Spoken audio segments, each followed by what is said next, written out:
A very good morning to all. Sachin Gupta here, and this is the morning podcast on commodity market for 21st May 2020. In the yesterday trading session, gold prices has traded into the range bound momentum, but finally price has managed to sustain above 47,000 levels with a minor gain, while silver prices has gained by more than 0.5% to settle near around 49,070 levels. Crude oil prices is continuously rising from many days, and yesterday finally crude oil prices is sustained above 2500 levels and shown a more than 4% gain to settle near around 2578 levels.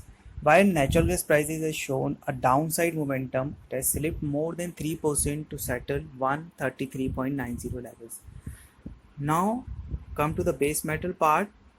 So yesterday trading session, all the base metals is traded into the positive territory. Copper prices has gained more than 1.5% to settle 416.90 levels, while zinc has shown 0.5% gain to close 158.35 levels. Nickel prices has also gained by more than 1.5% to settle 957.80 levels. Aluminium has managed to sustain above 130.70 levels with almost 0.5% gain, while lead has also shown a 1% gain to settle near around 131.90 levels.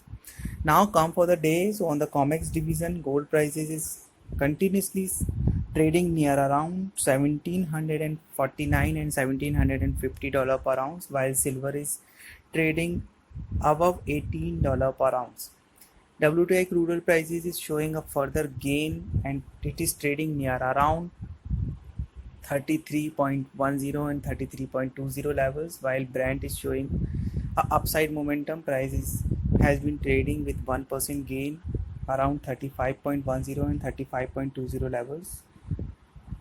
So on the domestic front, if gold prices open between the range of 46,900 and 47,000, one can go for the buy positions with the strict stop loss of rupee 46,750 for the upside target of 47,300 and 47,400. If silver prices open between the range of 49,000, 49,100, one can go for the buy positions with the stop loss of 48,800 for the upside target of 49,500 and 49,700.